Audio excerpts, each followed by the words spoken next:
Everybody welcome Liquor Girl when she dropping. She taking on the world when the topics. This girl is a problem. Yeah. Hit that like button if you feeling that. Show her some respect, she gon' send it back. Everybody welcome Liquor Girl when she dropping. She taking on the world when the topics. This girl is a problem. Yep. Hit the like button if you feeling that. Show her some respect, she gon' send it back. Facts. Representing Lakers World Order. Laker Girl 36.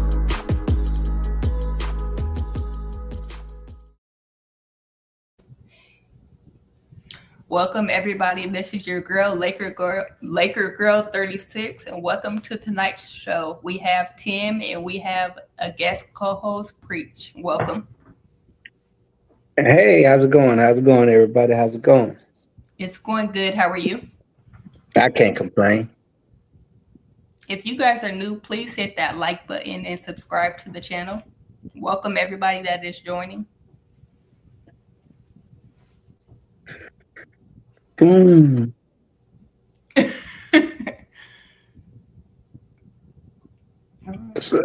So well, let's get started with some Q&A or something. We can get started with we can get started with some Q&A. Do you have any questions that you would like Preach to answer? Maybe he can answer some questions. Yeah, I know. Last time we had a pretty good conversation about a couple of things, and and it left me pondering. And then I was like, just as far as roster strength and weaknesses, with watching the G League, and then of course trying to integrate those young guys into the get into the system.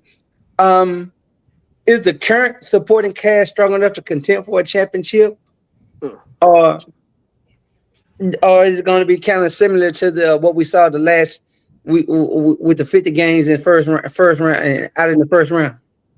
Well, I mean, how I look at it is, I was just on a different podcast, but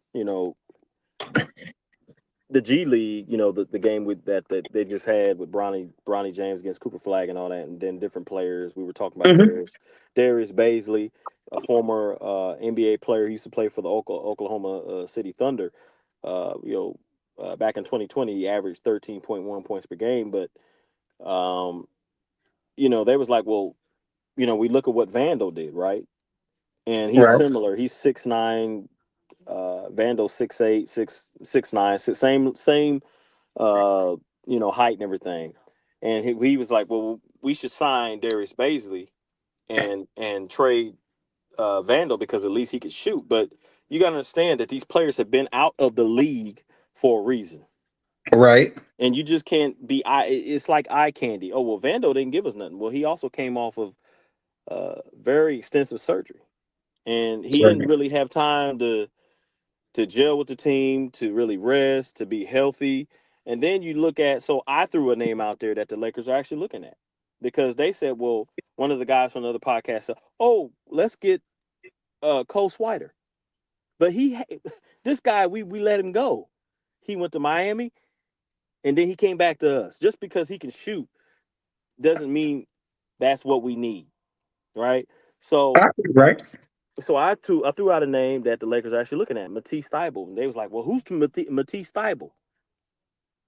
And if you know basketball, you know players around the league, if you actually watch basketball, this dude is what we need. He's 6'6", he's shooting 43%. He's a defender. He's a 3-and-D defender for Portland. And he's exactly what we need. And if you put him on the Lakers' system, like, this dude's athletic. When he was with the Sixers, look at his stats when he was with the Sixers. This dude was a straight 3-and-D athletic guard, and he ain't been released from any team. He fits within Luka's timeline, right? Right. He's an athletic guard, and so they was like, well, who's Matisse Thybulle? But that just shows you that it will be stupid to be putting these players. Now, if you want to do a two-way, just say, hey, put them on a team or whatever, but I don't just want to have anybody on this roster. I think we're better. I think we're better because we got Ayton and Jake LaRavia But we can't just go out and just start signing all these G League players. You know what I'm saying? We need to Right. sign NBA players that are currently playing basketball to get better. Not just go out, we want to win a championship. That's the ultimate goal. Like LeBron James said, you build around Luka, but still be relevant to win a title. Right. And that's what we Right. have to do. We have to build around Luka, but still bring in players that we can win. We got Andrew Wiggins now. Do we trade Rui Hachimura for Andrew Wiggins? Because we could do that too. But we would have Yeah. to give up some of our assets. And I don't believe I believe like Wiggins is that guy we need. He's a scorer and a defender. But do we get better as a team? And so that's the big question. So I'm kind of like, I think we do, but then I'm kind of like, I like Rui Hachimura's shooting and his play, but he's not a defender, right? So Right. one thing we were kind of exposed of in the playoffs was defense and Right.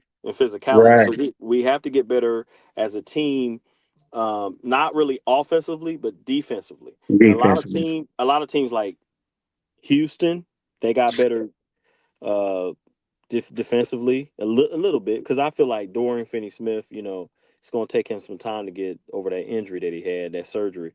But I feel like Houston got a little better because of Kevin Durant, not because of Dorian Finney-Smith, but because of KD, Kevin Durant. Right. I feel like Denver got better because they signed. I'm backstage. It says everyone can see and hear you. You're in the show. Hold up. Am I Yeah. in the show? Hey, too, you're on the live. Okay. All right. Yeah. Sorry to interrupt, but you guys are doing good. I was just listening, but it was saying I was backstage. So I was like, why am I backstage? Hello. Hi. Doing good. I was just listening, but it was saying I was backstage. So I was like, why am I? Uh-oh, we got an echo. Yeah, I think I got that solved though. Yeah. All right. Well, hey, K2. Hey, brother, and preacher, my man on the panel, how you guys Yes, doing sir. tonight? I'm doing good, man. I'm doing good. All right. Doing good. Good. We were just, kind of talking, kind of continue the conversation we had. I just asked him a question about the supporting cast that the Lakers have. Is it strong enough to contend for a championship, or is it kind of what we saw with the 50 game wins in first round? And he was just kind of talking about the players and that they got, as well as just not running out signing somebody just because they look good on paper. But Right. and that was no great explanation. But for me, I know for those of us that played, the team takes on the personality of the coach. You know what I'm saying? If you got a Mm-hmm. tough if you got a tough coach, the team is mentally tough. If you got a soft coach, sometimes the team tends to, when those pressure situations, they tend to fold like churros. I mean, in the back of my head, I was just like, kind of like, man, what is the second year of JJ Redick going to look like? What is, if you could just look at it, project it. What do you think his staple and he gonna hang his head on with the team? I agree. Preacher, right? That's your name? Yes, sir. Yes, sir. Yeah, I agree. Because I was backstage for a little bit, and I hear what he said. You can't go out and just sign players. You need to sign players that's in the NBA. Now, he was talking about a kid that we went out and signed, and I know you said he hadn't been released for anywhere. He's right in Luca's dimension there. So Matisse Thybulle? yes, Yeah.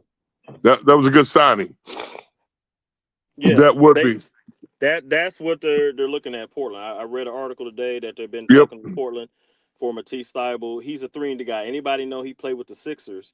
And you go back and you look at his stats. Like, this dude, this is what we need. We lost Dorian. He actually I think Dorian Finney-Smith is like 31, 32. He just had surgery.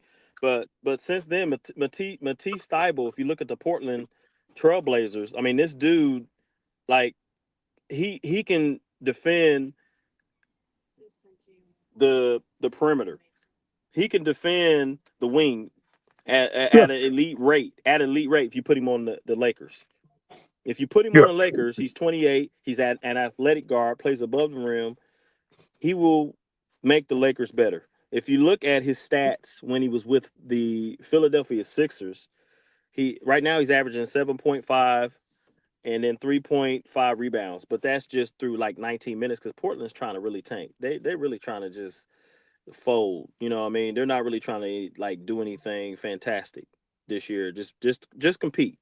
You know Just what I mean? get through it. They're trying to build their team up through the draft. You know what I mean? But if you look at his stats and what he shot in 2025, he averaged 8 points, pretty much 8 points. He's shooting almost 50% at the field goal, 47.7, right? And he's shooting 43.8% at the 3-point line. Okay.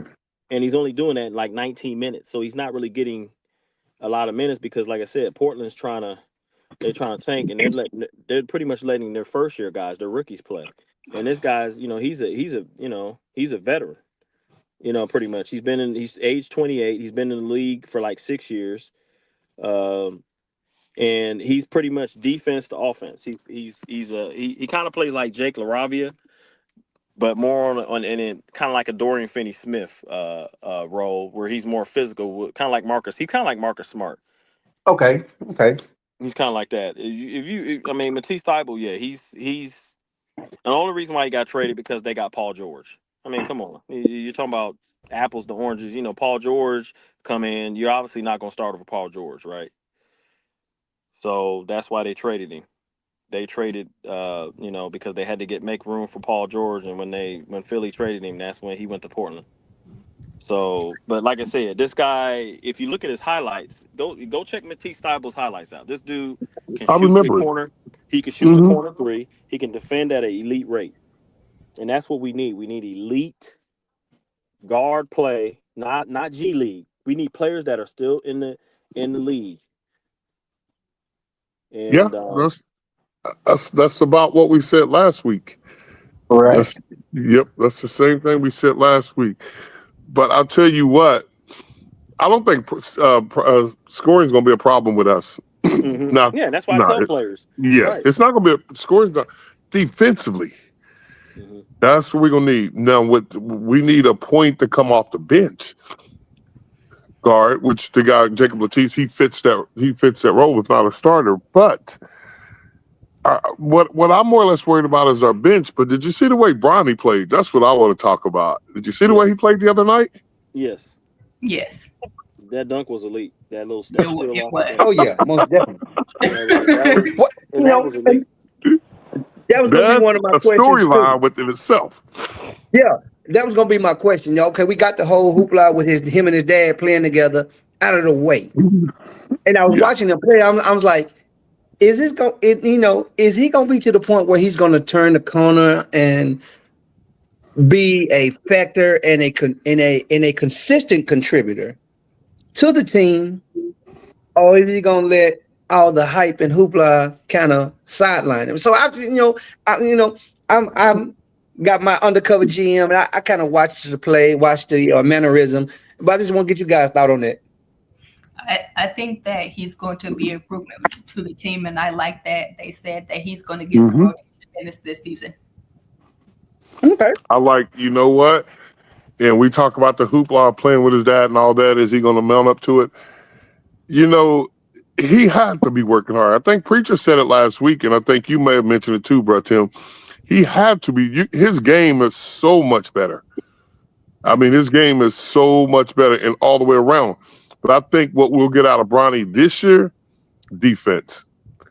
The kid can actually play defense. Yeah, he can play some defense. I will give him that. He can actually play defense. He's a decent defender. And that's what we need. Because, of course, he would come off the bench and maybe even late off the bench. But we're going to need, as far as scoring, I don't think we're going to have a problem with scoring, even with that second unit. If we get that three that we need and the other kid that we were just talking about, I don't think that we'll have a problem with scoring. I don't think LeBron needs about a 10-minute break per game. You squirt it down, 2-3 minutes here and there, and that's it. He's playing the whole game. Right. Luka, depending on if he comes in the camp in shape or not, if he comes in shape, he's another guy.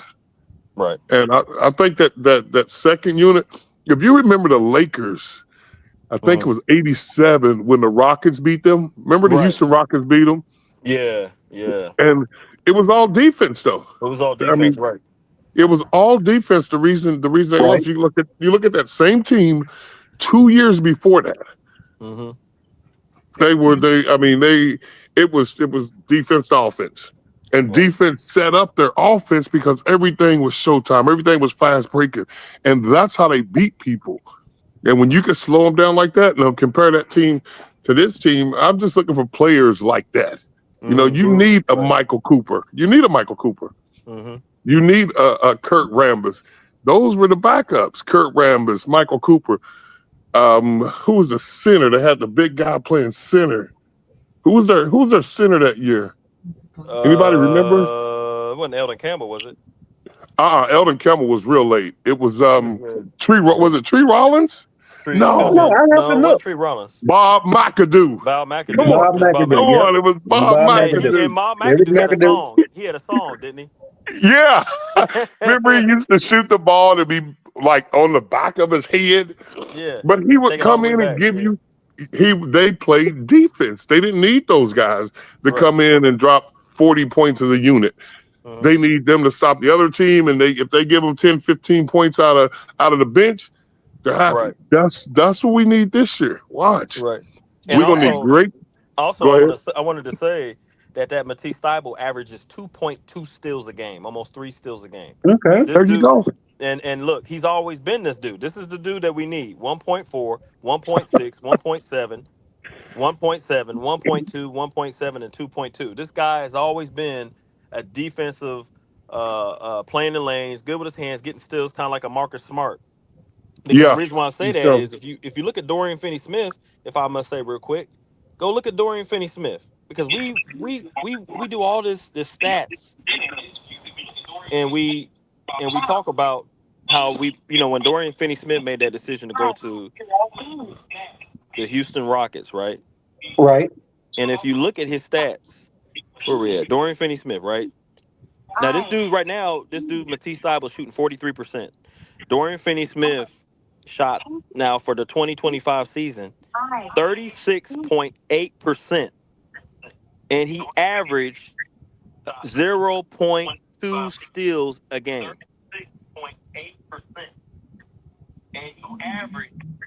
Somebody has an echo. Somebody has an echo. That must be mine. Yeah, but he averaged, Dorian Finney-Smith averaged 0.2. It wasn't like Dorian Finney-Smith was this guy that got steals. Right. But this Matisse Thybulle dude is 28. He gets almost 3 steals a game. He's always been above like 1.5. So he's shooting 43.8%. Last season, he shot 38.8%. So he's a better player on a losing team. Same thing with Dorian Finney-Smith. And so he's younger, he's more athletic. And so the Lakers, that's what we need to do. We need to get young, we need to get athletic. We need defense wins championships, y'all. There you go. There you go. That's it. That's what I was equating that to those teams in the 80s. They played great defense. You had Kurt Rambis, Michael Cooper. Who else came off the bench with them? McAdoo was coming off the bench. Mm-hmm. So that was. When did what's his name come? When did he get there? Was it Brian? Was Scott? When did Scott get there? Scott got there. Did he win it? Brian Shaw. Scott. I'm sorry, Scott. Yeah, Byron Scott got there like late 80s, early 90s when Scott got there, I'm pretty sure. So he played for them teams. That's what I'm saying. The 80s. He played in the 80s. Yes, it was him and Magic was the starters. Right. Yeah. Him and Magic was the guards. He was a shooting guard. Magic was the point, of course. And that's how Matisse Thybulle is. If you look at the highlights, you always see him getting a steal or hitting a corner three or dunking the ball. He's not he plays man-to-man defense. He slides his feet. Now he was hurt the last couple of games, so when people look at that, why he played? But he didn't get no surgery. He just had he's young. He just had some aches, and Portland wasn't going to damage him and everything. But this dude only makes like 10 mil. We could trade We could Gabe definitely Vincent, and pick up Matisse Thybulle. Yes. Yeah. And then like Chris Paul, or have a Brogdon just as a backup point guard. Somebody, attack. What does Chris Paul look like now? He's saying that this is his last year. That's what he's saying. He said on the interview that this is his last year, but from what I'm hearing is they're saying that he might go to the Clippers. Yeah, I heard that too. He gonna go back to the Clips, huh? He's been with the Clippers before, though. Lob City. Yeah, why would he go back to the Clippers? I don't know. I mean, know. Lob City. And a lot of people, if I must say, like they're saying that because they got Lopez and they got Collins, they're saying that the Clippers might be better than the Lakers. But let me tell you, that Slopez, because they got Slopez. They're not. Come on. I don't know who's saying that, but they're different streams and they, and so I look at like the Clippers, like you mentioned, Chris Paul playing for him. Remember Lob City? Yeah. And Lob City was better than this team. Lob City was better than James Harden and all. Like, and they still didn't win no ring. They didn't win no championship. Right. And then if you even go further back, when they had Lamar Odom, I think Corey Maggette and Brent. Who was that? What was the power forward's name? Elton Brand. Say it again. Was it Elton Brand? Elton Brand. He's talking about with the Clippers. Elton Brand. Yeah, Elton Brand played for the Clippers before he went to the 76ers. Sir, Yeah. Okay. And they still couldn't win a championship. No, that ain't. So they won't be better than the Lakers, even if they get Chris Paul back. They wouldn't be better than the Lakers. Danny Manning. Yeah. They still couldn't. And Lloyd Vault. See, I'm taking it back. Lloyd Vault. Well, you said Lloyd Vault. You can show this back. They still couldn't win a championship. So you look at it like that, man. It's like the Clippers is just one of the franchise, man. They could sign Michael Jordan. They still ain't winning no championship. It's the franchise.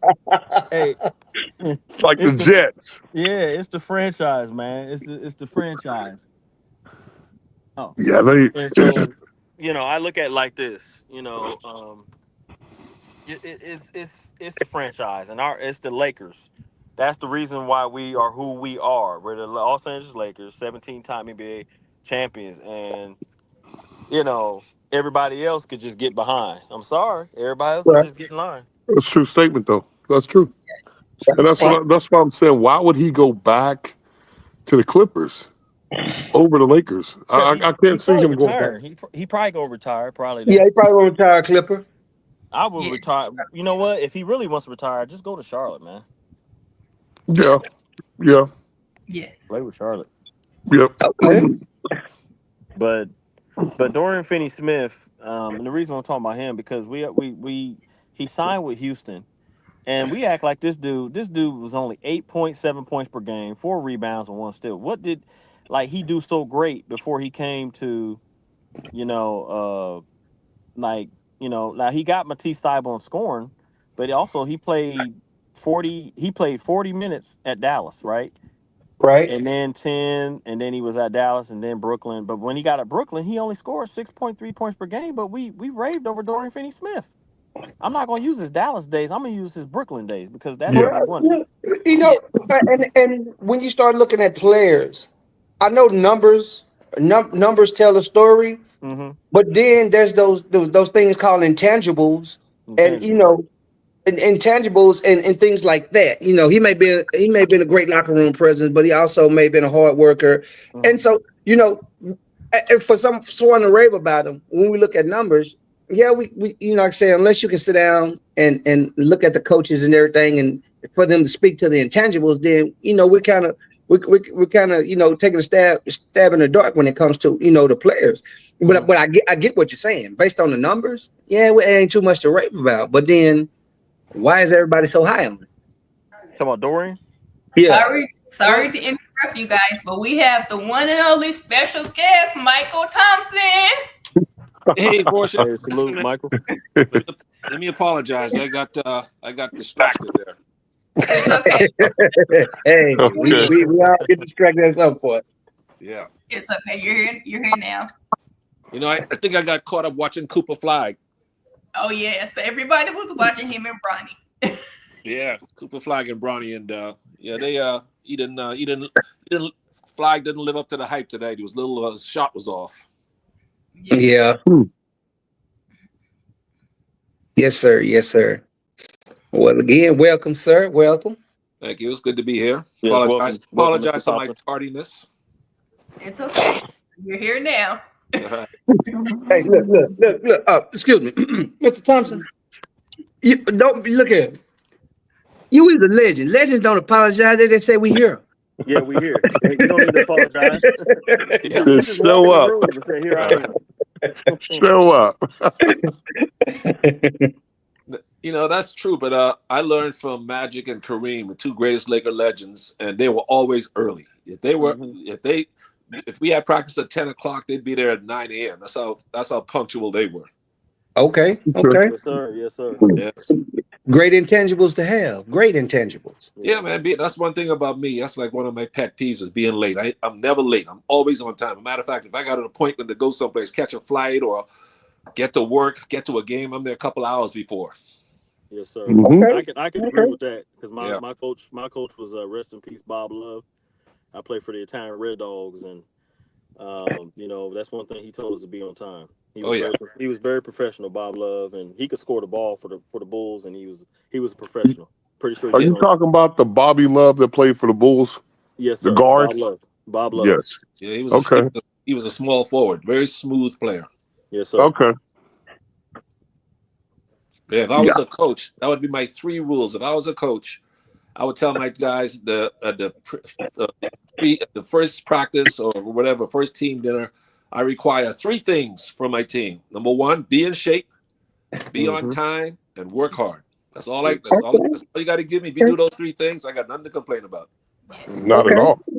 Yeah, too much to complain about. Exactly. So See, Michael, I'll admit, all those intangibles y'all talking about, I had to go to the United States Marine Corps to get them. Oh yeah. You don't mess around. Two places you don't mess around: the military and Pat Riley's practices. So Mycheal Thompson, I have a question for you regarding the Lakers. So I know me and you were both hyped on DeAndre Ayton being a Laker. So with free agency still going on, do you see the Lakers making any more moves, or are they done? I mean, you always hear about maybe somebody like an Andrew Wiggins might be on the block and Lakers might be interested in him. But as far as a big move, no, those are done. And they may look for somebody else on the perimeter. But I think as far as big moves, they're done. But the only possible trade rumor out there now is the Andrew Wiggins trade. But I don't think anything else needs to be done. Everybody just needs to show up in camp in shape and with the mindset that they can compete with anybody and being healthy, and they can. So I think they have enough to compete in the West. Okay. Well, I heard, if I may, I had heard also that the Lakers are looking for a 3-and-D wing. You know, because like I my personal opinion, I think they defensively, because you know they did sign Jake LaRavia, an athletic, kind of big, small forward, but I was talking to them about maybe they were talking about Matisse Thybulle from Brooklyn. I mean, from the Portland Trailblazers, who averages like 2.2 steals and shoots 43%.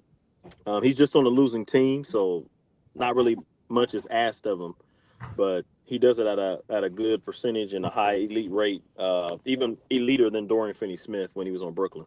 Yeah, I like my Thybulle, but I don't know if I was a Blazer. Why would you give him up? Like you say, he's a young guy who can shoot the 3, plays good defense, and I like the way he plays. So if I was the Blazers, I wouldn't give up on him right now. The Blazers, Chauncey Billups is building something nice up there.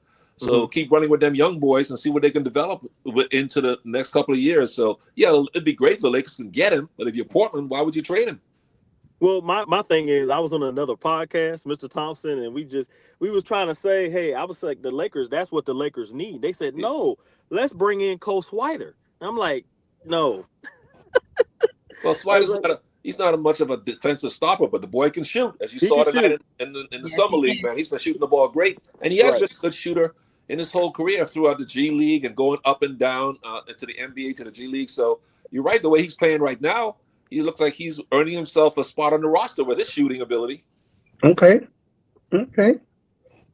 Yeah, you Okay. know, sometimes you don't have to overthink it. The guy's right there in front of you, knocking down shot after shot. In the summer league, bring him into camp. See what he's going to do. See if that can translate into October, November. Mm-hmm. Yeah. Makes sense. Yeah.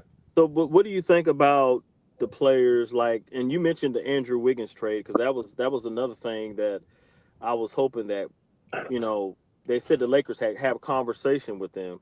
So my thing is, it's like, what if it does come to something? What players would you include in that trade to bring Wiggins to the Lakers? Well, you got to kind of match the salary. I think Andrew's making around $28 million. So you got to come within 25% of that because of the salary cap rules. So Miami would look to get back probably a wing player, someone like Rui Hachimura, someone like that. Okay. Obviously, you can offer a Jared Vanderbilt, but I don't know if that would be enough. But I would think if you're going to try to go after Wiggins, Rui would have to be in that deal, I would imagine. Because Okay. Rui's a good player, too, and he could definitely help the Heat if Right. the Lakers and the Heat are talking about that kind of a deal. Yeah, because they said they're discussing. They have talked, but they said that the trade, I guess, from on the Miami Heat side, what they're asking has to come down. So I don't know who's in that discussed deal as far as what they discussed, but they said that the trade would have to. The Heat are asking too much. So, and I think actually, if we did do something like that, I think we get better because now you're talking about 6'8", 6'9", Andrew Wiggins. He can defend. He's not Yeah, just a. I like Andrew, man. So you gotta bring somebody who could deal with Shea Alexander Mm-hmm. and Yeah. Jason Williams and them boys and Jalen Williams and them boys in Oklahoma City now because that's the team you got to go through. Yeah. Yeah. And I think Denver got better also. I think Denver bringing back Bruce Yeah. Brown, Yeah. Trading Michael Porter. Michael Porter Jr. bringing back Cam Johnson. I think Cam Johnson's a more consistent shooter than Michael Porter. yeah. He is very consistent. And not only that, they also signed Tim Hardaway Jr. Yeah. Oh, that's a Yeah. good for them. Yeah, Yeah. for real cheap. Yeah, and Valanciunas is a decent backup for him. Yeah, which is I just think Denver got better because Denver wanted to get back. They probably said, "How can we get back to our championship days?" And you remember Denver used to kill us. They used to come down court, shoot threes. They used to kick it out, shoot threes, and then they'd be by like 20, and we would, we couldn't recover from that. And then LeBron James would have to score, 35 points, 40 points. Andy AD would have like 35, 40 points, but the rest of the cast didn't, come to the the party. And so I think we have to be, I think, like I said, defense wins championships. And I personally think that we need to bring in a defensive three wing, maybe somebody like Brogdon or something, another point guard in case Luka, so we won't have to. Luka will be all right if he's in shape. If Luka comes in shape, he can play 36 minutes a game as he should be able to do, just like all the great guards in the past did. So, and the thing about the NBA, guys can play 38, 40 minutes a game because you have so many timeouts and then so many stoppages for call reviews. Mm-hmm. They give you 7 timeouts in the NBA, but it's more like you have 12 of them because of stupid call referee reviews you have to go through all the time. Right. Okay. Right. I agree. So I always say, why doesn't guys play 40 minutes? Because you get all this extra time to rest. Right. The only thing I don't agree with what JJ did was, he went with his gut, but he kind of played LeBron, played him almost 100 minutes, man. I was like, Man, that dude, he ain't no spring chicken no more. No. Yeah, you talking about against Minnesota? Oh my goodness, he played him like LeBron almost 50 minutes. And well, they were that one game when he didn't sub into the second half. I didn't blame him. The bench wasn't doing anything, and like I say, the 5-man unit that they had on the floor had a 10-point lead. They were doing well, and I was saying during the broadcast, I just stick with these guys because they're going to get chances to rest from the timeouts and call reviews and the stoppages of play for 6 or 7 minutes to look at a call review.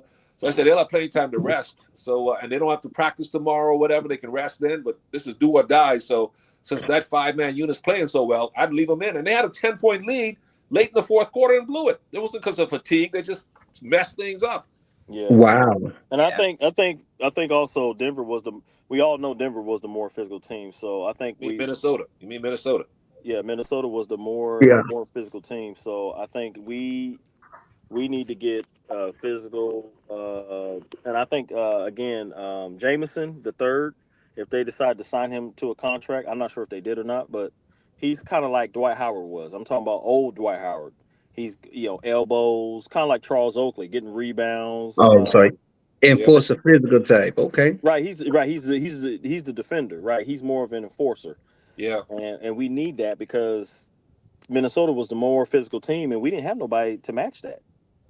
Yeah, they let Rudy Gobert look like Shaq or That's David what Robinson. I said. Yes, sir. 27 and 24. And after that You should never confuse them two. Yeah. And he had 20. Yeah, 20. I think he had 27 and 24. He looked like David Robinson in that game. Yeah, he did.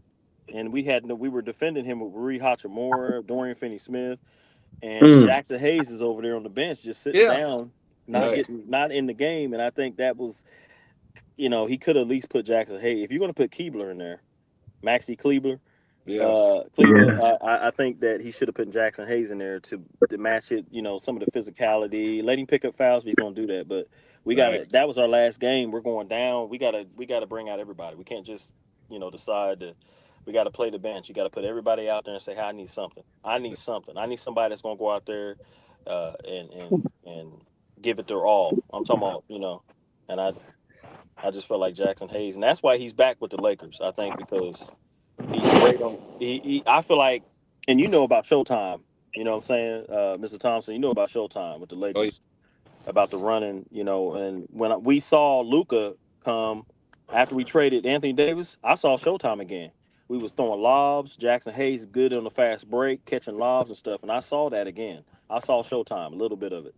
Yeah, well, DeAndre Ayton will help bring that back because he's a good center, solid center. He should give the Lakers 18 points, 12 rebounds a game, every game. He's capable of scoring 20 points a game, but when you have other shooters around him, he should be an automatic 18 and 12 every game. And if he's not, he's underachieving. Yeah. Okay. My question is his durability going to be an issue?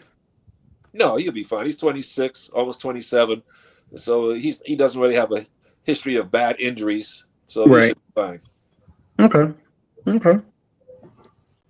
Yeah, and I wouldn't say his durability. I think that's just a narrative because in Phoenix, I think he wanted to be the guy. And I think when they brought KD in, then they had, Devin Booker, you're like the third option. You're the third option. So he went to Portland, didn't really want to be in Portland. His mind is like, I want to win, I want to be the guy or be on a championship team. And so it was a no-brainer for him to come to LA because he's coming to a championship franchise. Yeah, he has to save his career here because he went from making $35 million a year down to $8 million a year.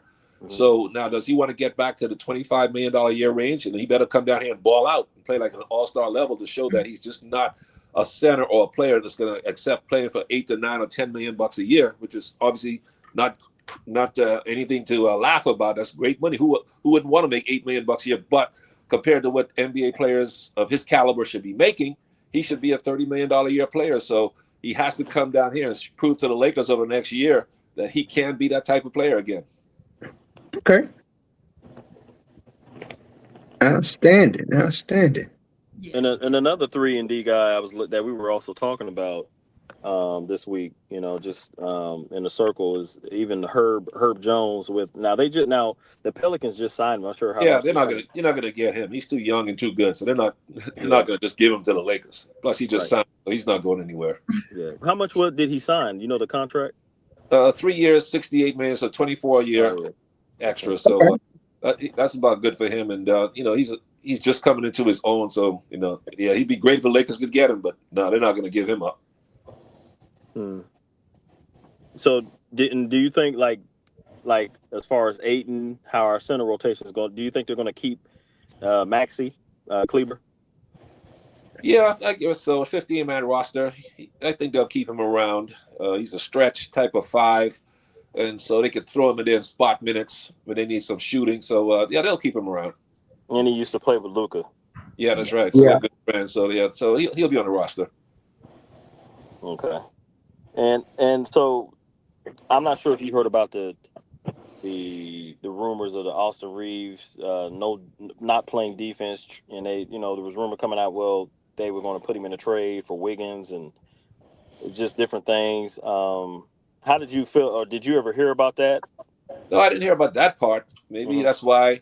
That's what who Miami's asking for. If I was Miami, that's what I would ask for to be in the trade. But I don't think the Lakers are going to give up on Austin yet. So they're gonna. He's got a lot of incentive to have a big year because he's playing for his contract year coming up. This is a free agent year, so he's going to come out and try to play at an all-star level, Hmm. so he can get paid. So I wouldn't give up on Austin this year because the Lakers with this new ownership, man, they got so much money they can afford to pay anybody.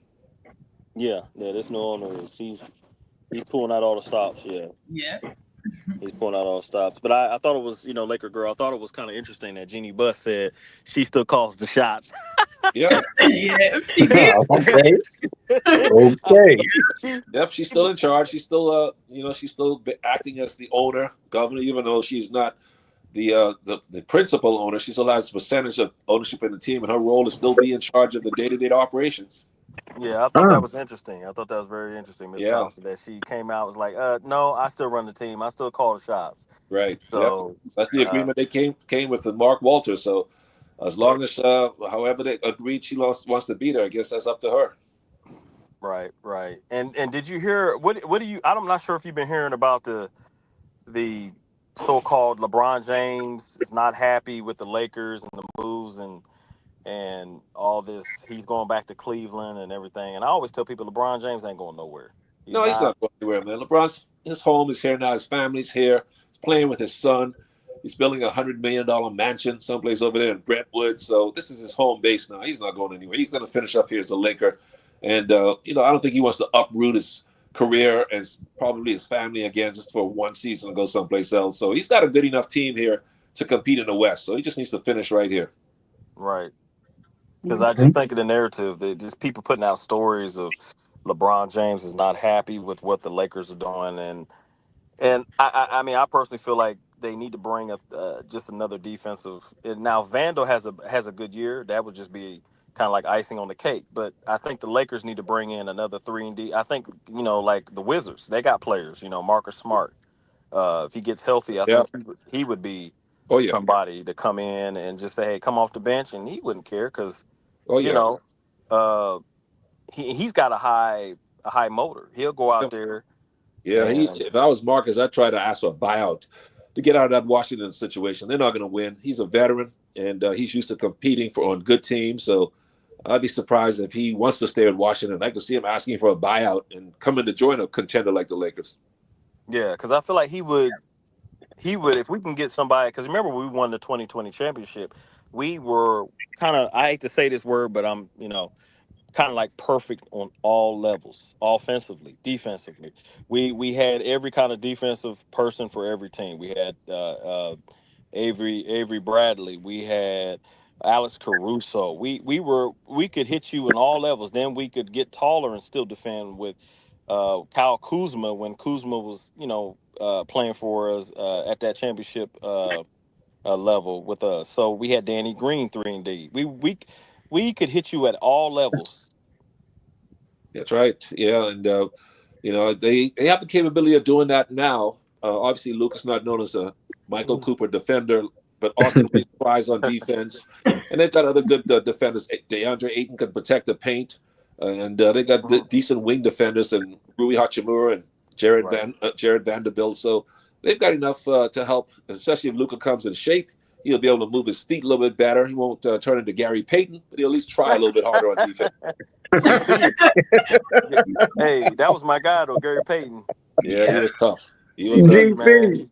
yeah. GP didn't back down from anybody, man. He even challenged Michael Jordan. Yes, Yeah, he would. Get in his face. Yep. Yeah.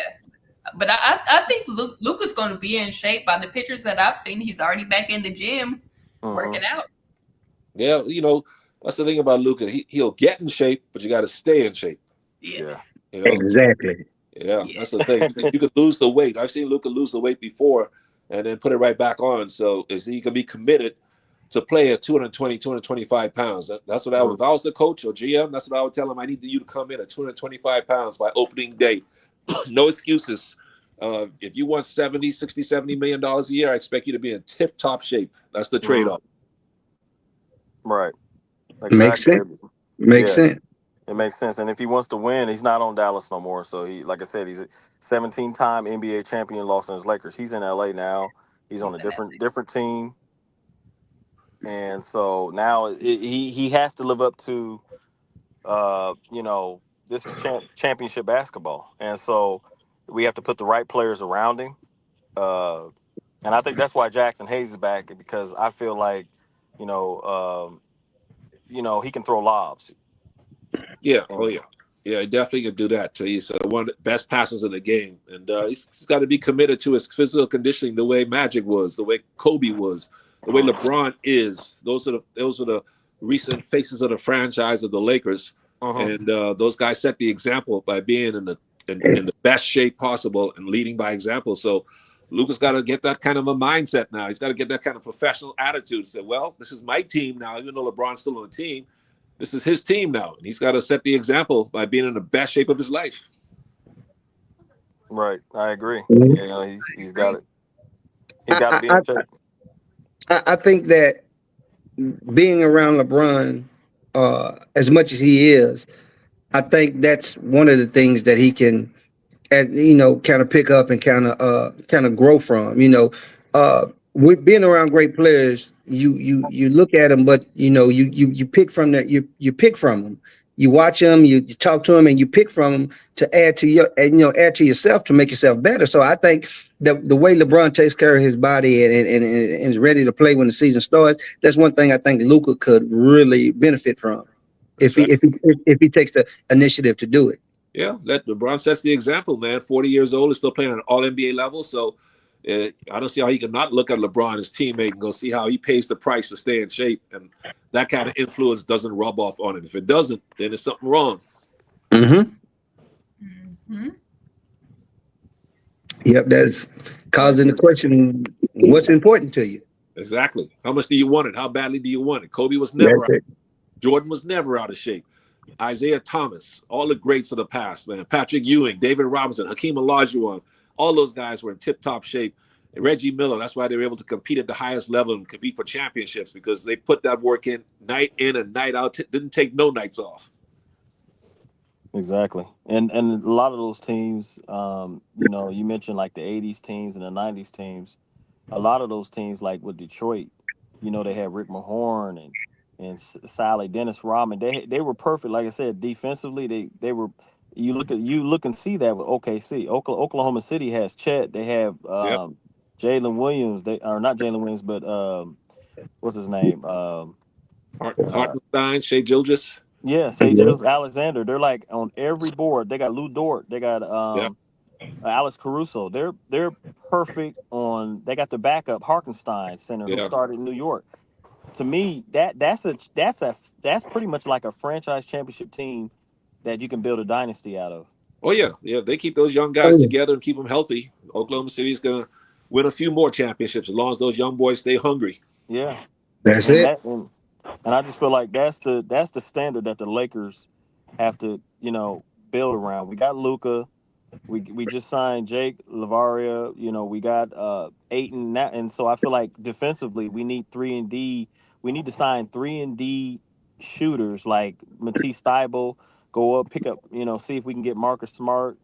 And I wanted to ask you about Bradley Beal. I know you've been hearing a lot of Bradley Beal talk, Lakers, Bradley Beal. How do you feel about that? Yeah, they can pick him up on a veteran minimum after he gets a buyout. That'll be a good pickup for the Lakers. He still can shoot, and he won't have to come in here and carry a team for coming off the bench. He could be a great asset for the Lakers coming off the bench.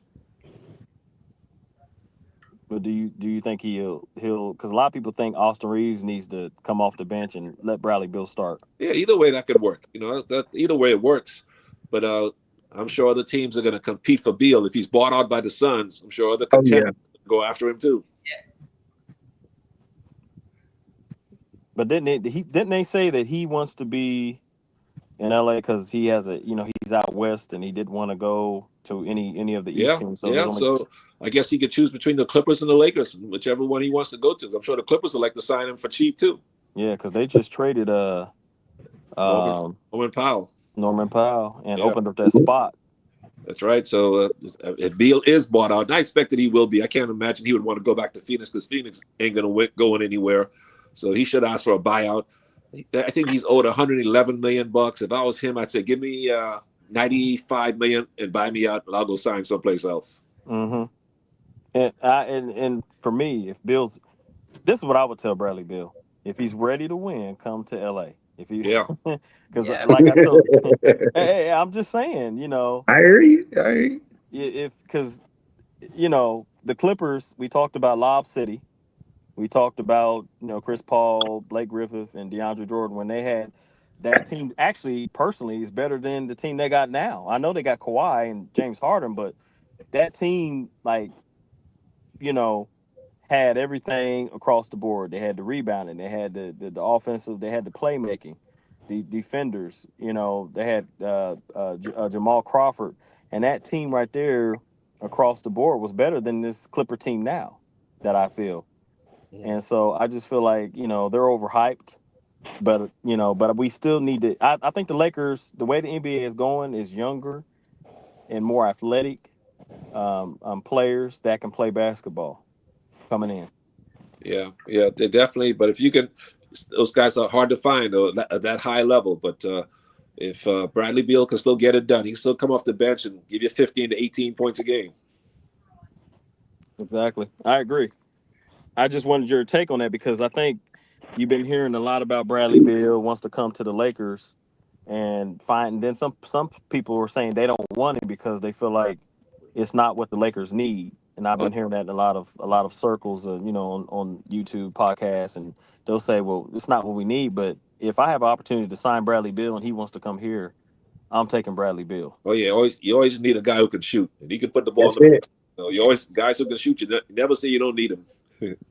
He's elite too, and I feel like he's elite scorer. He led the NBA in scoring, I think 30 points and then 31 points per game. So I personally feel like if the Lakers can get him, Oh yeah, and if there is a perfect scenario, I'm pretty sure you heard about the trades with Utah, and I feel like Danny Ainge,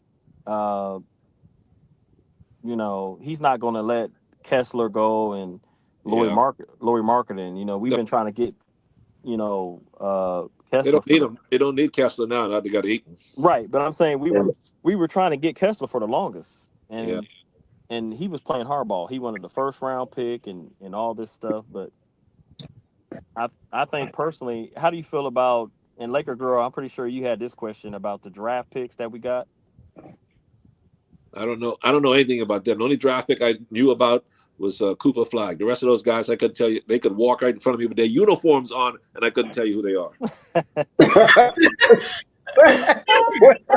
Yeah, I stopped watching college basketball because college basketball is it's not intriguing anymore. They don't have any compelling players outside of Cooper Flag.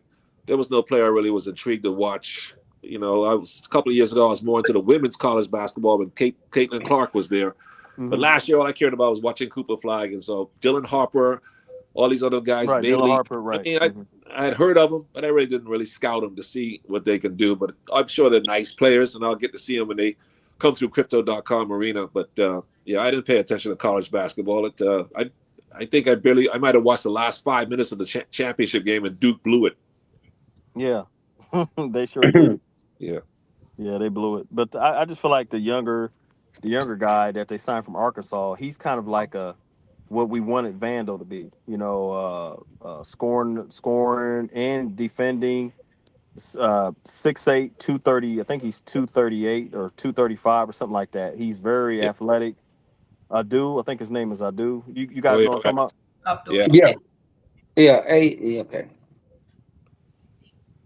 What was you saying? My question, Mr. Thompson, how good if the season started next month and everybody comes in a camp shape and you get those three things you asked for, how good could the Lakers be and where would you predict their finish? Somewhere in the top 5. They finished 3rd last year. Oklahoma City will be the favorite, of course. Mm-hmm. But the Lakers could be anywhere from 2 to 5 because that's how tight it is in the West. Minnesota's going to be good again. Denver, like you say, has improved. Dallas is going to be back as long as Anthony Davis is healthy and Cooper Flag lives up to the hype. And Clay and D'Angelo Russell knocking out 3. So Dallas will be a threat. And then you got Minnesota will be back again, like I said. So Lakers could be anywhere. Clippers will be right there in the mix. Man, the rest is going to be tough. But the Lakers, favorites to win? No, they're not the favorites. It's Oklahoma City again. But the Lakers are right there in the mix for one of those top 4 spots. I think that's what we said last week. 4th. Yeah. If everything goes, they make a finish 3rd. Now, what could make us competitive enough to be in the championship or at least be in the final rounds of the West Final? What do we need to do to get there? Well, obviously, LeBron's got to keep playing at an all-NBA level. You know, even at 40, 41 years of age. And if DeAndre Ayton plays like an all-star center, that could boost the Lakers up to a 2nd or 3rd. If he plays up to his capabilities, up to his abilities, which is around 18 and 12, 2 or 3 blocks, playing 80 games, and just playing with a high revving motor. If he plays like he's got something to prove, that could be the difference for the Lakers. Well, my question should have been, I asked the wrong way. It should have been, who or what do we need to bring in? Nothing. You got nothing now. I mean, okay. But you want to go get Giannis? I don't think you're going to get him. So, Bradley Beal would be a big help if he's willing to sign with the Lakers or the Clippers. So he could be a big help, no question about it. But other than that, unless you're going to trade for Wiggins, but if you have to stick with this current roster, these guys, as long as they are willing to defend and stay healthy, they can compete with anybody. Okay.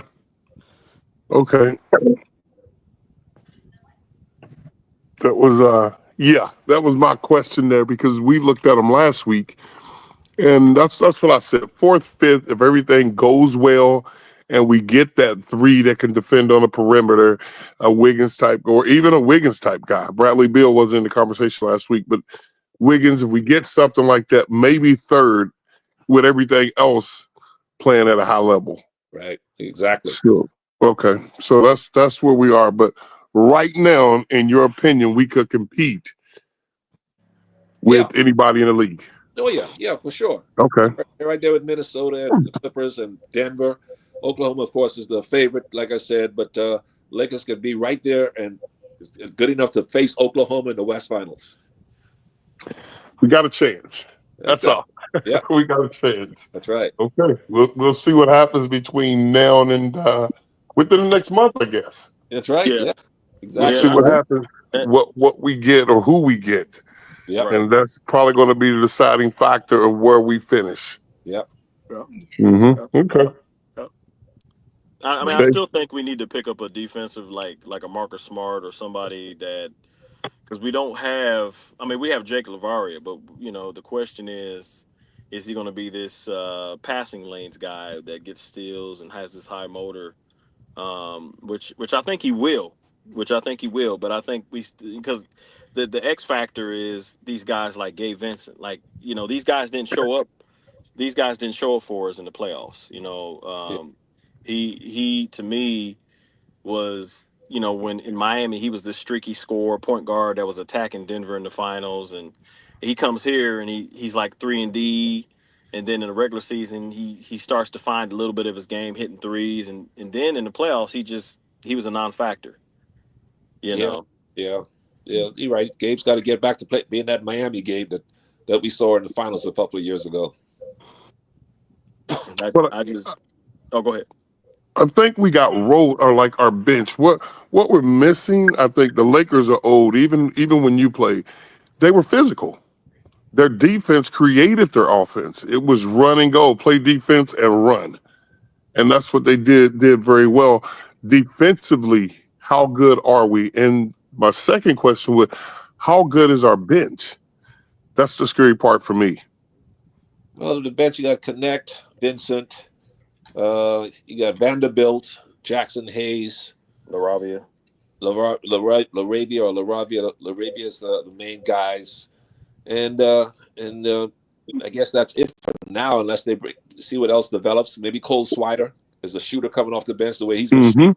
Don't forget Bronny James is going to get a chance this year. So We said that. Yeah. Yep. So, okay. So we will be pretty good, but how good are we defensively with that first 5 or that first 6, 7 guys? Not the best, but you can play good team defense if you play smart. You know, they're not great one-on-one defenders. Luka's not going to stop anybody. LeBron has to pick his spots at 40 years of age. Ayton could be better, a rim protector, of course, and Rui could be a decent defender if he's starting at the other spot. So they could be decent, but not great. Okay. And that's where I think you need to bring people in like Marcus Smart, who can come off the bench, and then you can have Vando. You got to have a defensive onslaught. Like you got to have defensive players like we had in that 2020 bubble. We had Avery Bradley, right? We had Alex Caruso, and those guys are you hate to play them on defense. Like they get up in your face. And Avery Bradley was known for that when he made his name for himself in Boston. So we need to bring in maybe not Bradley Beal, but Marcus Smart, and maybe trade a Gabe Vincent and bring in a Matisse Thybulle, so that you have now you got Matisse Thybulle, who's a defensive, like kind of like an Avery Bradley, and then you got Marcus Smart. So now we got defensive players that can also score on offense, but their main objective is to get you to turn that ball over. Right. Yeah, but you got to convince a team to trade him to you. He said, "Let's go get him." But well, they said that the Lakers. They said that the Lakers are inquiring about Matisse Thybulle. There was a report today. So. Yeah, but if I was Portland, I wouldn't trade him. Yeah. Well, they got. If you look at their team, they got so many rookies on that team now. Like they're building up through the draft, and so they got so many people, like players on that team. They got that dude Hong from China.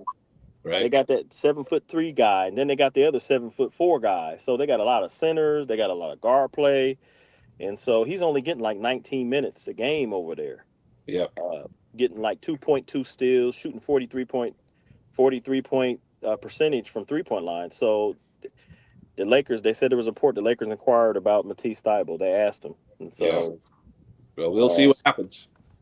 I just feel like defense wins championships, and you can be a good, offense we don't need help with, but defense, like the Detroit Pistons of, the 80s, and the Detroit Pistons that beat us, when they had Ben Wallace, they had Prince, they were, then they have Rasheed Wallace that can pull Shaq out and shoot threes, and also he would block shots too, and that a team like that had defenders that could, they were long and they can play defense. And I think that, like, if the Lakers can get anywhere close to that, I think that Jake LaRavia guy was a good signing, because it gives his reach is like 6'7", or his wingspan is almost 7 feet, and I think that he's going to play a lot in the passing lanes. But if we can get another signing like that, because I think Swider, he's a good shooter.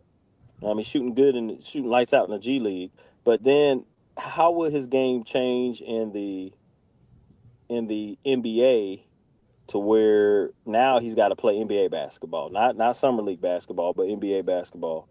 That's my question to you. If they were to sign some guy like that, well, he'll just be on the perimeter waiting, spotting up to shoot threes. That's his specialty.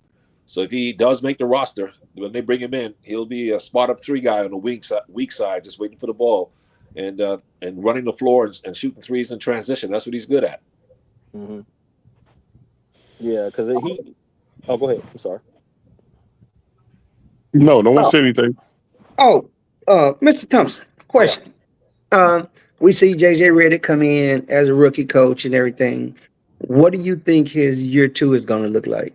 Well, he'll be much more comfortable and more confident as a coach. Now he knows what it takes. So I expect him to improve a lot as a coach this year. And I think he should be demanding and expect the most out of these guys. And don't take any guff from anybody. And just come in and tell these guys they expect them to be in shape and be ready to play game in and game out. So I think he'll be a much more confident and more knowledgeable coach in his second year. Okay. Now, listen, guys, I got to take off and run. So it's great talking to you guys. Hey, it's been a pleasure. My Yes. pleasure, guys. Thank you for Thank coming you. on. All right, Portia. We'll talk soon. Definitely. Okay. Salute, Mr. Thompson. All right. See you later, guys. Yes, sir. God bless. So if anybody has any questions in the chat for us to answer, you guys can ask your questions. We're going to go ahead and wrap up soon. H. Davis said, "Who were you?" H. Davis said, "Where you guys starting 5?" That's easy. Yeah, my starting 5 would be. I can't really say my starting 5, but because I want to see if the Lakers make another move. But I would say Luka.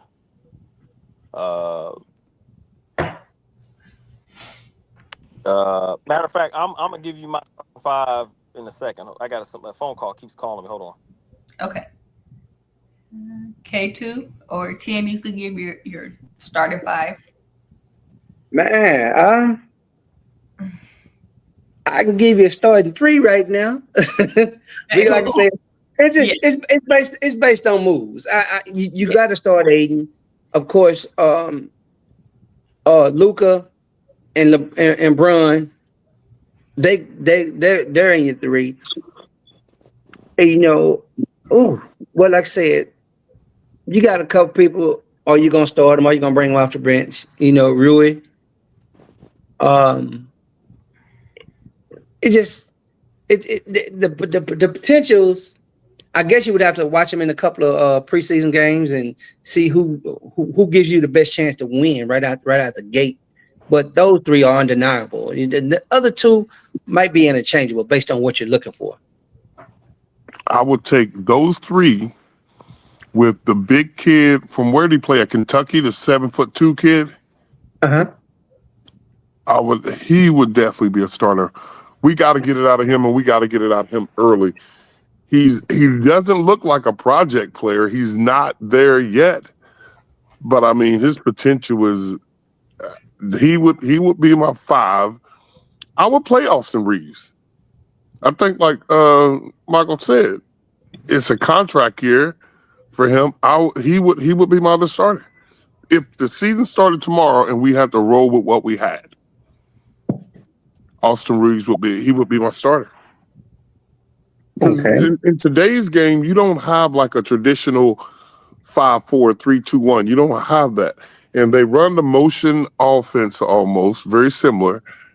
I mean, you could with Luka, LeBron, and Aiden, Austin Reeves, and then the big boy. That will be my starters there. Okay. What do you think? That will be my 5. If the season had to start tomorrow and we didn't make any more moves, that will be my starting 5. What worries me about them is how physical they could be. I don't think Luka would get lost in team defense, though. Can you say your starting 5 again? What was your starting 5? Will be Aiden, LeBron, Luka, the big kid from Kentucky, the big center. We need to get it out of him this year. Didn't he play Kentucky? Are you talking about Jackson Hayes? Yeah, the 7'2" guy, the rookie. I don't know. No, we got a rookie that's 7'2", or he might be 7 foot. You talking about? I don't know no rookie, but we signed a rookie. No, this kid coming to draft. No, I'm saying that we because I don't see nobody on the roster that's 7'2" rookie. He may be 7 foot. Who's the two centers we got? We got right now. We got DeAndre Ayton and Jackson Hayes. Yeah. Okay, Aiden. Yeah, that's who I'm thinking about. Aiden.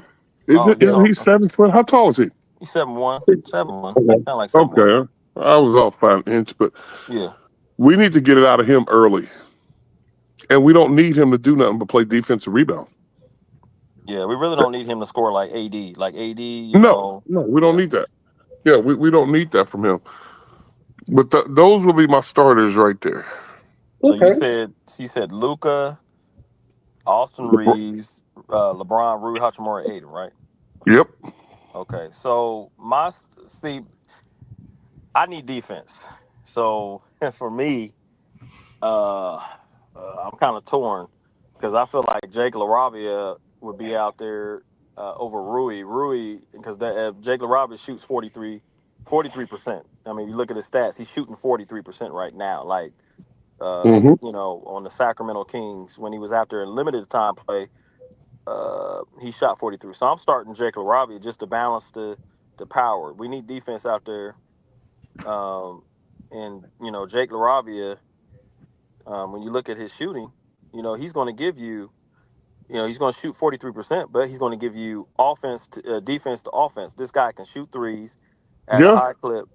He's shooting 42.3%, right? And he did that at Sacramento in 20.4 minutes per game. So if you put him out there on the floor, make Rui come off the bench, then you got a bench player now with Rui who can score, and our bench doesn't suffer with the scoring now. Well, that's what I was thinking. If you have him coming off the bench, so what are you gonna do? Have Austin Reeves coming off the bench? No, you could start Austin Reeves because Austin Reeves is a shooting guard. Right. You Laravia, have Austin. right, Laravia is a small forward. He's 6'7", 235, 238, Hmm. something like that. So you got Jake Laravia at 6'7", 235 pounds out there with a 7'1" wingspan who can defend. He's kind of like Dorian Finney-Smith on steroids. He could play the passing lane. So that's why the Lakers took the some of the money that we had that was 14 or 15 million and gave it to him because they know what they were getting in him. Hmm. So that's my start. I would start Luca, Reeves. Now you got defense. LeBron, because LeBron's gonna play defense. He's gonna pick and choose when. And then you got Hmm. Jake LaRavia and then Aiton. Because now you got defense from Aiton, defense from Jake LaRavia, and defense from LeBron, because you're gonna have two people lacking defense. You're gonna have Luca Yeah. and Reeves. You don't want put Rui Hachimura, who doesn't play a lick of defense. He tries, but that's not his calling card. And then Right, right. we're gonna have all these players out here that other than Aiton and LeBron that playing defense. So we got our wing defenders that can't play defense, a lick of defense. So, but now if you got Laravia who's going to play defense, who's going to get in the passing lanes and get them steals, and that's what we need. Hmm. So Hmm. that's what I would do just to balance the power in our bench. And now you can put Rui out there with Dalton Connect, and then if he goes to the bench, you got. I still think the Lakers need to make a trade, so I really don't like to give my starting five, but that's who I put out there: Luca, Right. Reeves, LeBron, LaRavia, and Aiton. But I still think the Lakers are going to make a trade. Bradley Beal. Yes, I think the Lakers are going to make a trade too. But who? Reeves? You think they would trade him? It No, might be I think the you. next player that's probably going to get traded is either Shake Milton or Gabe Vincent. Okay. Well, they'll be coming off the bench anyways. But you Yeah. know what, though, Laker girl. I remember. Hey, when they made that trade again with Luca, nobody saw that coming. No. Nobody did. And so when you say you don't think, it would be crazy if the Lakers pulled off a hokey doke and trade Austin Reeves for Andrew Wiggins and a couple Yes. of. I'm telling you, and then now we got Rui Hachimura. We got two 6'8" guys, and then we got Austin. We got Laravia. We got Rui Hachimura, and we got Andrew Wiggins. Now you're talking about what I was talking about. Now we got some defenders Well, and one that's not playing. So now we're really competing for a championship now instead of well, losing. you're looking at that 2 or 3 spot in the regular season. You could finish as high as 2 or 3 if you Yes. go get Wiggins. I Yeah. think you could finish as high as 2 or 3. And Then in the move Dalton playoffs, Connect into that shooting. Move Dalton Connect to that shooting guard position that Reeves had. On the yeah, bench. yep. Yes. I mean, that would strengthen your bench too. Just that one move that would strengthen your bench. So it's we're gonna finish up with the same scenario we had last week. We need to make a trade.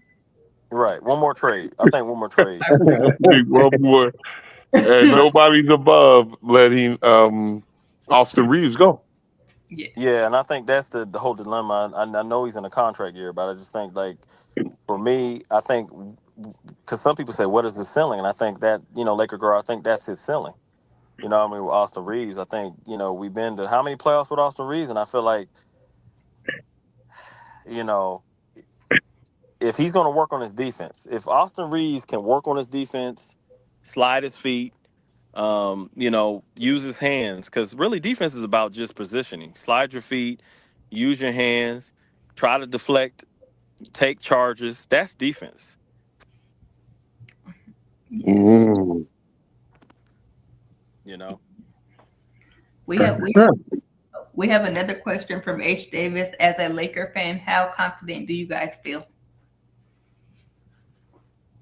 You know what? I feel I'm just saying, if we start now, I feel like we're like we were last week. We're 3-4. I mean, 4-3-4. Everybody stays healthy. We're 4-5. Everybody stays healthy, and Luka comes into shape, and all those good things happen. Then we finish at 3. Mm-hmm. If we make that trade and get a Wiggins, we can finish as high as 2. Yeah. Yeah. So we would go from we would go from middle of the pack 4 or 5. We could move up to 2 or 3, providing everything else goes well, and we get a kid like Wiggins. So I think it's the same place we were last week. Or could we win a championship with this team we got now? I really don't think so. I don't think we could win a championship with this team now. Not just because of who we got out there, but our bench. Right. I just don't see it in our bench. We don't have that 6 man. We don't have that exciting guy that comes off the bench. We don't have him. We get Wiggins, we will have. Yeah, and I If think somebody's going to the bench. and that's why I said, now, as far as me being confident, I think that if we can't get Wiggins, we need to make a trade and then pick somebody up off the buyout market. I think we need to either get the Matisse Thybulle for defense to offense, get physical and get athletic, because Mm-hmm. I think, and then maybe pick Bradley Beal off, release Shake, pick up Bradley Beal. Now you're talking about championship. If we could trade, you know, Gabe Vincent for Matisse Thybulle, and then, you know, Bradley Beal gets bought out. He comes to the Lakers. Now you got Bradley Beal, Matisse Thybulle off the bench, or Reeves goes to the bench. And now you can play around with your bench. You can be Yeah. creative. Oh yeah. And so that's probably what Pelinka is trying to do. He's trying to be creative with trades, with you know, to see what's going to happen with Brad, because you got other players out there. You got Marcus Smart. You got the other guy that plays for Wizards. The But we Wizards. ought to be able to get Marcus. We should be able to get Marcus Smart. Well, if he buys his contract out, and you know, We got money. I mean, he Yeah. might Who as else well can do retire. it? He might as well retire. If he's going to play out his career on the Wizards and I ask for a buyout, he No. might as well retire, because he's No. not. Yeah. He didn't win a championship. They traded him before the Boston Celtics won a championship. Now, if I'm Marcus Smart, saying this is my opportunity. This is my Yep. opportunity to go right. to a championship team, ask for a buyout, go to the Lakers, and compete for a championship. And he's only Okay. like 33. I want to say 33, Yeah. 35. So he's still young. He's not old. And so there's still players on the Wizards that they got a lot of veterans that they could just Yeah. let go. They need Yeah. to let them go. And so I think if we make a trade or 2, then you're talking about, like he said, the number 2 seed. Because remember what we did with what we had after we traded Anthony Davis, and we were the number 3 seed. Yeah. We can Yeah. move. Well, We have to remember that we well, traded Anthony. We got rid of our supposed franchise player at the time. LeBron was trying to hand AD the keys, but we traded our supposed franchise player, and we were winning games. We talked about this. We beat OKC. We beat New York. We beat Boston during that time. We were beating Yeah. all these top teams, and we did that without a center. Now we have a center who is like Mycheal Thompson said, a 20 and 12 guy, 18 and 12 guy. So now there's less stress on Luka to have to come down and shoot 30-footers. And LeBron, we signed Jake LaRavia, so he'll be coming after LeBron, giving LeBron a blow, right? So I think we got better, but we need to make one more move. okay. But you know, Aiden would be, even the way it is now, he would be our 3rd or 4th option. He's gonna make his money in the paint. He's going to have to be able to rebound. Right. And he's a And he, smooth player. You know, yeah, Laker girl. He's a smooth, yes, he is. alley Yeah. hoops. He dunks Yep. super quick. He's good with both hands. He can do a hook shot with both hands. He's got a mid range shot at the free throw line. So, I see him just pretty much just catching lobs and rebounding. And he can, Yeah. Yeah. you And know, that's exactly what we need. Luca needs to be able to get his shots. LeBron needs to take his shots. and And must I say, Minnesota's not going to be able to do what they did last year, Laker girl. no, No. no, I don't think Now so because either. Aiton is there, and if anything, I see um what's his name? What's him getting into foul trouble? Minnesota center. Randall. Oh yeah, yep. I see him getting into foul trouble because Aiton plays with his back to the basket. And he's gonna be he kind of like Jukes, goes left to right, and he's good with both hands. He's a real quick shooter. But And so One thing we gotta look at Randall. Randall stayed hurt in New York. right. He stayed hurt. So is he gonna come out like that next year? I don't see them because he was them. And also Randall's what, 6'8"? Yeah, Randall six. Yeah, Julius Randall 6'8". Yeah, I mean you're looking at a 7'2" guy that I mean he's not a slouch. He can play. Right, So I don't think Randall will be able to do much with him right. in a post. I mean he's not going to be a Well, I'm talking shot about type guy. I'm talking about Rudy Gobert. Oh, Having trouble. Gobert. Yeah, Rudy Gobert is 7'1", the same exact height of Aiton. Yeah, So I think our he kid is better. yeah, right. We got Aiton's better than Rudy Gobert. So Go. I see Yep. him getting in I see him getting in foul trouble. And now you're looking at Minnesota. They just lost Nikhil Alexander.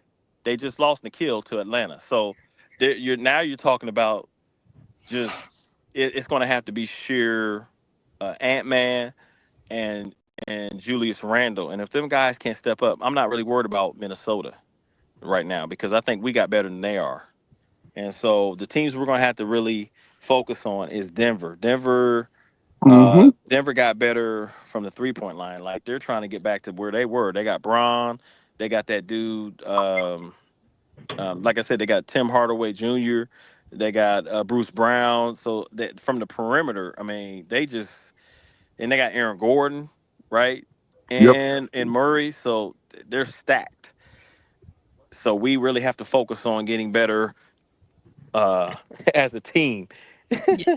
As a team, because Denver, last year we beat them when Luca went crazy, and you know, and so we have to get better.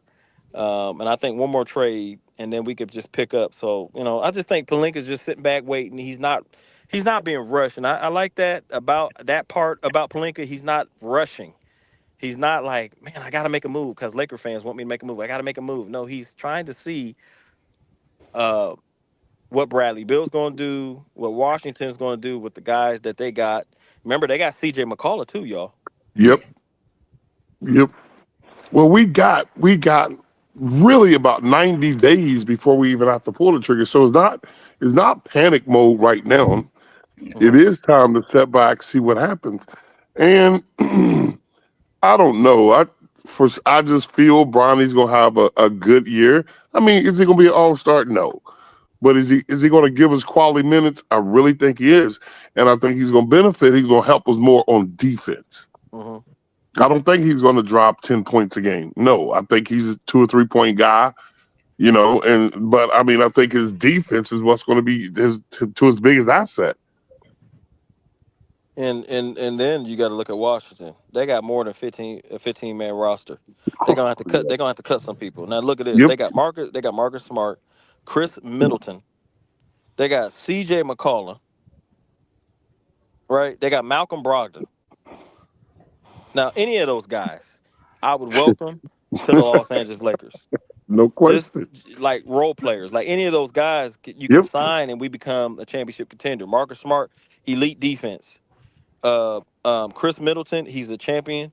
He hasn't been healthy, but he can come off the bench and give you some shooting. And at 6'7", he can do some low post play with his shooting. Although we need defense. C.J. McCullough, I would love to have C.J. come here. Did I shooter right? And then they Yeah. got Malcolm Brogdon, 6'4". He could, guard that could play defense. Um, he's a little older than the other guys. He's, Malcolm, he's 32 years old, little older than the 20-year-old guys, but Marcus Smart's 31. But either way, Washington has to. They're going to release. They got to have a 15-man roster. So either way, um, they're going to release some of those veterans. And so I believe that Pelinka is probably just sitting back, saying, "Okay, we're going to make one. We're going to make um, a move, and that move could be a move to where they trade and get back two people, or it's a move to where they trade and release Shake, and then trade Gabe Vincent and get back Matisse Thybulle, and then pick up Bradley Beal. So either one, or it could just be a shock to where they just trade Austin Reeves for Andrew Wiggins, and we didn't even see that coming. I like that though. Yeah. I like that. Can everybody give their final takes? We're going to go ahead and wrap up this interview. Actually, we have one more question from Lewis. Do y'all think AR is working on his DF of skills this off season for this upcoming season? If he's smart, he is. Look, it's a contract year. If he wants to make more money or stay consistent, receive the consistent money that he's making, it only makes sense. He's in a perfect position. Work on your skill sets that you're weakest at. Learn, play within the system. Good team defense make you a good defensive player. Continue to score like you're scoring. Get paid. Free agency, either resign or you got audition tape out there for free agency. Yeah, I think it's with Austin Reeves. I think it's all mental. I think his mental preparation is as big as I say. Yeah, defensively, yeah, the kid needs to play defense, but I think that's all mental preparation. I think is film time and it's just mental preparation for the game. Final take: the Lakers make a move. We all know they need to make a move. Believe me, Pelinka's not sitting there knowing that you could actually be a contender. You're gonna sell tickets with LeBron, and you can sell the dream of a championship with LeBron. But he knows he really needs to make a move, and you got guys out there that you can do it with. So, do you really want to pay this kid Austin Reeves next year? Because LeBron will probably be gone. So, do you really want to pay him and let Luka take over, and then it's him and Luka as your? I don't know. So, getting rid of him, not a bad idea, but you got to get something for him, and you can. I say we know we have to make a move. We got to get that one more guy, just like we said last week, and that's what's going to make us. If we get that guy, then we finish two or three. If we don't get that guy, we finish 4 or 5. Mm-hmm. Yeah, and I personally feel like I just feel Laker girl that Lewis that basically to say that Austin Reeves, look, he had all those other times to perfect his game, even though it's contract year. I don't feel that his defense is really going to change much, which is I don't feel like he's going to be better. I don't think he's going to get better. Offensively, he could get better, but I don't feel like Austin Reeves' defense is going to change the team because that's not how Austin Reeves plays. Austin Reeves does not play like that. He doesn't. His game, when he affects us winning, it's through getting to the free throw line, getting to the attacking, getting down there, hitting threes. And on defense, he's just not. That's I don't feel like he's. I feel like they need to trade him, but if we keep him, we keep him. But I feel like we need to trade for Wiggins, who is the 3-and-D guy. You're getting better. It's not that you're getting better offensively. You're getting better defensively. You're getting a defensive player who can trade buckets, but also defend, slide his feet, and get blocked shots. And he's going to attempt to distract and deflect the basketball and stuff like that. So that's why I think we need to trade for Wiggins. Okay. But hey, if we keep Austin Reeves, I just feel like the Lakers, are going to make another trade, and so we just have to sit back, be patient, and just wait until Pelinka and pretty much let the cards fall where they may with Bradley Beal, Marcus Smart, and some of the other players around the league. Chris Paul hasn't signed with a team. you know, so we just have to wait, really, guys. Okay. I agree. Now, if we on final thoughts, let me put it like this. Final thoughts. We top five. We top five without a shadow of a doubt. But if I could put it so eloquently, I'm not running to. I know how to fight, but I'm not. But I'm not running to the fight. Now I will fight if I have to, but you ain't gonna. I ain't gonna start none. Simply saying this. I like what we got, but what we got can be better. I ain't ready to start the season until it get better. But if we start the season with what I got, I'm cool with it. All right. I agree. Yeah. I agree.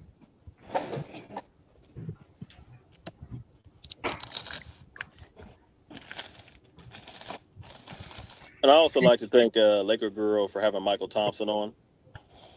Yeah, that was a big Mycheal move. Thompson. That's her and her Laker connections. That's what's up. Yeah, yes. That's why they call her Laker Girl. No, that's why she called Laker Girl. That's why they call it Laker Girl.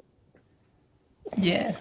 So But as always, I appreciate everybody for coming on. If you guys have a channel, please be sure to follow my brother, Major Level Entertainment, DJ Lakers in 5. Be sure to follow Lakers World Order Empire. Until next time, this is your girl, Laker Girl. Everybody have a blessed night. God bless. Everybody be safe. God bless you all. Salute, everybody.